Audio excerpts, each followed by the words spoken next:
మా ఇంట్లో చిన్న బాబు ఉన్నాడండి. వాడికి పాలకాయలు చేద్దామని ట్రై చేస్తున్నాను. నేను ఇంతవరకు ఎప్పుడూ చేయలేదు. ఒకసారి ట్రై చేద్దాం కదా అని చూస్తున్నాను. బియ్యం పిండి, పంచదార, యాలకుల పొడి వేసి ట్రై చేద్దామని ఇలా కొద్దిగా పిండి కలిపాను.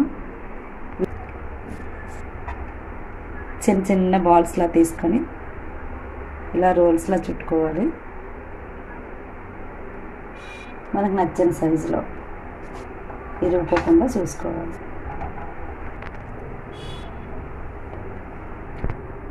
చూడండి, ఈ విధంగా మనకు నచ్చిన సైజులో చేసుకొని స్టవ్ని లో టు మీడియం ఫ్లేమ్లో పెట్టుకొని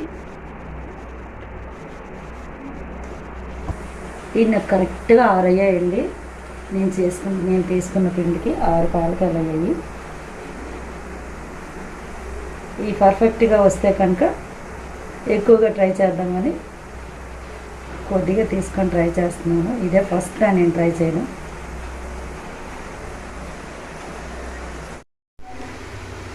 చూడండి, పాలకాయలు పర్ఫెక్ట్గా వచ్చాయి.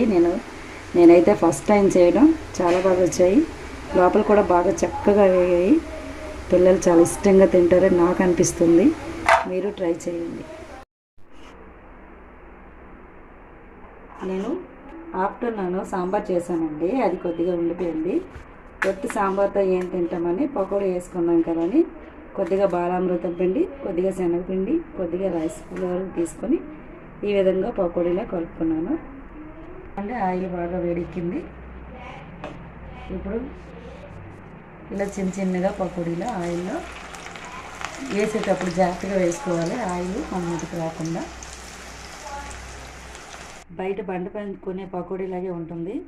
ఈ వీడియో మీకు నచ్చినట్లయితే లైక్ చేయండి, షేర్ చేయండి, సబ్స్క్రైబ్ చేయండి. Thank you for watching.